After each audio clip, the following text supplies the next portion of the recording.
your eyes for a minute, close your eyes for a second. So between Stacey and Keiarna, as well as Stacey and Tia, and also Angel trying our hardest to get across to Wendy, episode 9 was chaotic. Now, thank you guys for joining me today. We're going to be tackling all things Real Housewives of Potomac, and we're going to be talking about episode 9, of course, Leak What You Speak.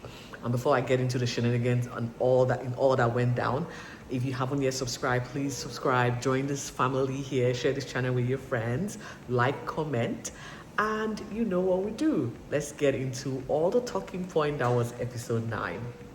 Now, I still am not sure why they are arguing about Monique's ex, Chris Samuels. I mean, Clarice did try to clear the air by calling Chris on the phone directly, just to be sure or to get ahead or to find out where the leak or source was from. Now, we all know what the leak was about. During the Pride event, the ladies gathered and we saw Monique break down all of the circumstances or the catalyst that led to the demise of her marriage. And for some reason, words got back to Chris on how his bedroom antics were sort of underwhelming, as it were. And this then came back to the group that someone from the girls leaked this particular conversation, which was breaking the girls' code. We understand all of this. However, we're not sure if Keiarna and Ashley are accusing the right person, because it is so easy to scapegoat Stacey. She's been lying her way out of this show. So it is fair to say, we can say this one person has not been consistent with what she says. However, why are we holding her accountable when we don't have the true facts? Now, when Clarice made this call, Chris actually said, I have no idea what you guys are talking about. And we would think that would diffuse the situation, because he actually left Keiarna and Ashley, who are championing this. You're lying, you broke the girls' code right in the face. Absolutely not. They are just looking like a hot mess now. Now, like I said, I love how Wendy shut Angel down. I mean, she just wasn't interested in what Angel had to say. And so are we. There is no bone here to hold. There is literally no bone. Angel is grabbing for straws at this point. Now, we know what Angel is arguing about. Apparently, she feels Wendy is responsible for calling her catfish, when in fact, it was Giselle that called her a catfish. All Wendy did was laugh and reiterate what was said in case Angel was too dumb to understand. Do you know what I'm saying? And so the fact that she's having beef for Wendy when the beef was meant to be for Giselle tells you quite a lot about this chick's character, or lack thereof, personality, catfished. Like, I would say this particular episode didn't have much of weight, you know, in terms of storyline or new developing storyline. We did, however, see Stacey, you know, trying her best to make us understand her situation with Timo, and in fact left us even more confused, just like her little beautiful daughter is confused. We don't know what it is. Are they married? Are they together? What are they contemplating? What are they contemplating? It leaves you and I more questions than answer. We did see Wendy trying to navigate her family dynamics with her sister and her mom, also trying to address the daddy issues that she is currently experiencing.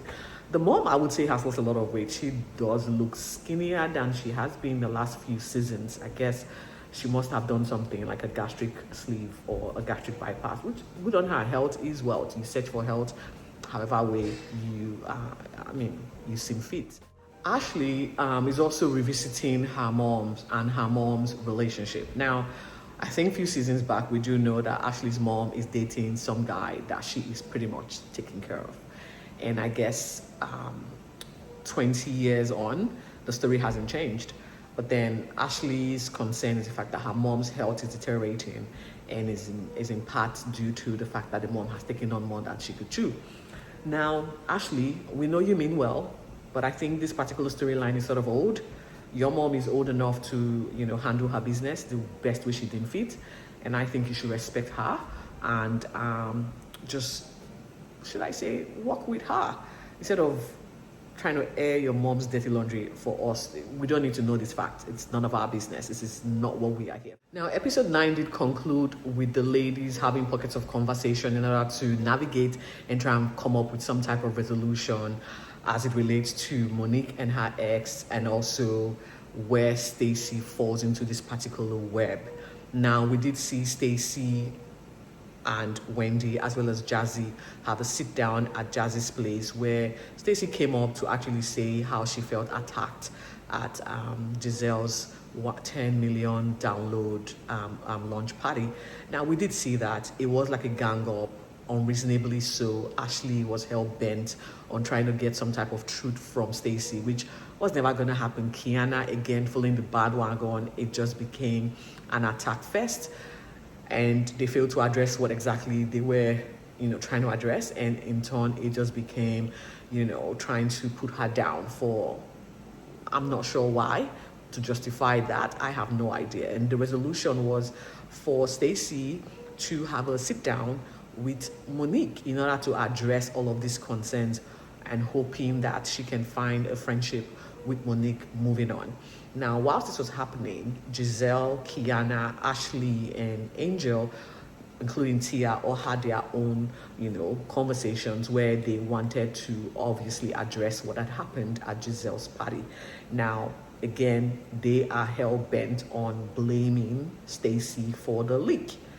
There is no confirmation. They don't have it in clear facts that Stacey was the one that actually leaked this particular conversation, but they were, very much sure that they know who their blame is on, because as they say, once you're a liar, you're always a liar.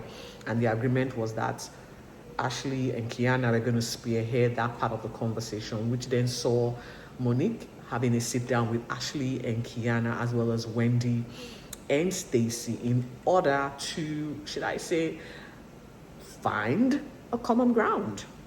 Now, Keiarna doubled down on the fact that she heard what she heard while trying to relate to Monique.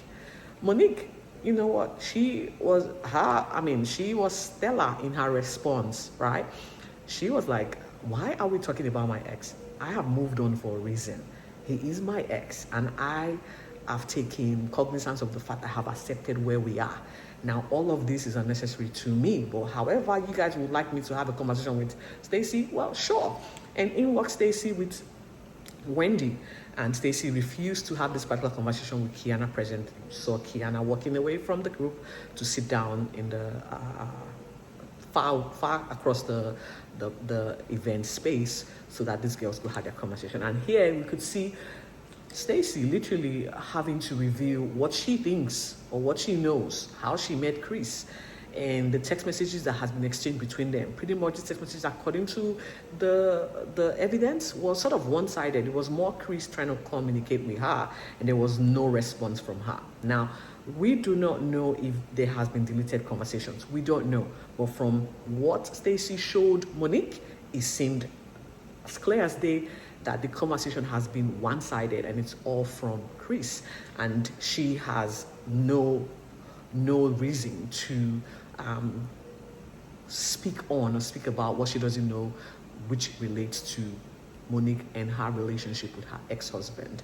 Ultimately, Monique called time on all this madness, essentially saying this was a mountain out of a molehill type situation, and she wasn't willing to entertain any of this madness at all. Good on you, Monique. Now, this is where Monique is like, I'm happy to move on, let's try and forge a friendship, get to know you, and let me decide for myself if you are the kind of person I want to hang out with going forward. And I guess this is where this should be dead and buried, because it fell flat on its face. It fell flat on its face while Ashley and Keiarna are trying to drum up enmity or try to ostracize Stacey. Chick is just doing her best to, create a wholesome environment for them to coexist. At least they can coexist in one space.